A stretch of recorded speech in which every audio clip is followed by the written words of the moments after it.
Welcome into PFF HQ. Austin Gayle here with Mike Renner, talking a little Oakland Raiders football. And the name we're bringing up is Derek Carr. The magnifying glass is on him. It's no excuses for Derek Carr. The Raiders will not go into Vegas if Derek Carr doesn't produce in 2019. Yeah, there's a lot of storylines going around the Raiders. Obviously, John Gruden, defense, the pass rush, but really there's only one storyline to me that matters if I'm a Raiders fan going into the 2019 season. Like you said, it is Derek Carr. What do you do at the most valuable position in the NFL? Because we've seen a story of almost two different careers. Derek Carr before he broke his leg, Derek Carr after he broke his leg. Before he broke his leg, he was this quarterback on this distinct upward trajectory, 54.4 passing grade as a rookie, 79.1 his second year, and then that big 87.2 passing grade that third year before the injury. Looked like a superstar type of franchise quarterback that was going to lead them to perennial playoff runs. After that, completely different guy. Gun shy, bad decisions, crumbling under pressure, and it's not helped that the offensive line has taken a step back, but 69.9 passing grade in 2017, 71.9 this past season. And so now you had the talent around him going downhill in terms of the receiving talent, the offensive line. They revamped that. You have a great receiving core now. You have a better offensive line, at least a serviceable offensive line. What does that mean for them going forward? Really, like you said, no excuse. I want to dive more into that receiving core. You add Tyrell Williams and Antonio Brown, even Ryan Grant, Hunter Renfrow, an improvement in the slot over Seth Roberts. Does that have a large enough effect on Derek Carr's ability to kind of get him over the hump, get him back to his 2016 form? I think the biggest thing is just being able to utilize a number one receiver as a number one wide receiver. I think one of the biggest things we saw, one of the biggest changes we saw with Carr before injury and after injury was his usage of Amari Cooper. He just seemed to not want to throw his way. He was basically kind of taking what the progression gave him and not necessarily a lot of quarterbacks will not necessarily force the ball to the number one receiver, but say, hey, if my number one receiver has this route against this coverage, I'm going to go to him. Progression be damned.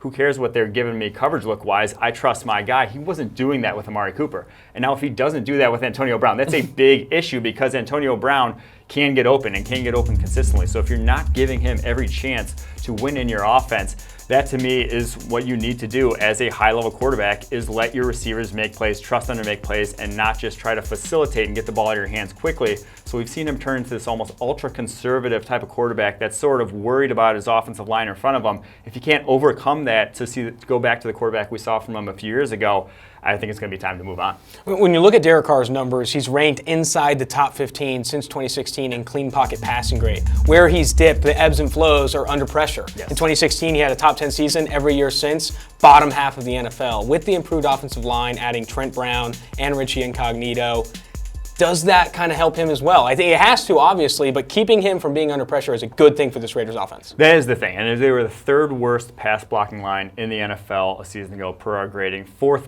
best back in 2016, that great year he had that season. So the offensive line really went in the tank. And now, like I said, it should be better. It has to be better this season, but it's not going to be back to that 2016 level. So can he facilitate that offense with a middling offensive line? And the great quarterbacks can. The true franchise quarterbacks can do it with any sort of offensive line in front of them. We need to see that from Derek Carr, but like you said, the under pressure thing has been a big issue for him, and he looks like a completely different guy under pressure. He looks visibly scared, I think the injury to some degree got in his head that he is worried about that when he sees guys bearing down on him now, and you see just some of the ugliest throws on tape when he does face pressure. So I think that's the thing that he needs to overcome. Whatever mental block that he is struggling from at this moment needs to be overcome. You have to be able to play under pressure to play quarterback in the NFL. And playing well under pressure, you've seen it with Case Keenum. His best year with Minnesota, he played super well under pressure, but the year after doesn't play as well. It's hard. It's a more volatile stat, as Eric and George have seen. And with him,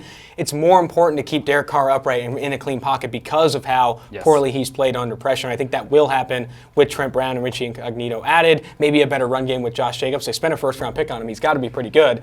With that being said, with Tyrell Williams, with Antonio Brown, the added talent around him, what is your prediction for Derek Carr in 2019?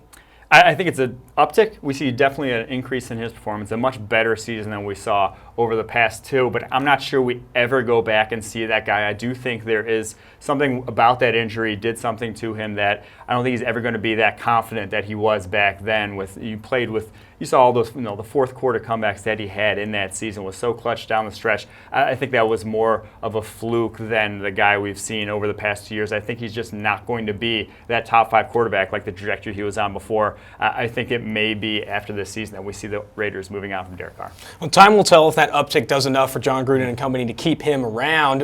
For more videos like this from Pro Football Focus, go ahead and subscribe to our YouTube channel, or go ahead and go to the site at profootballfocus.com.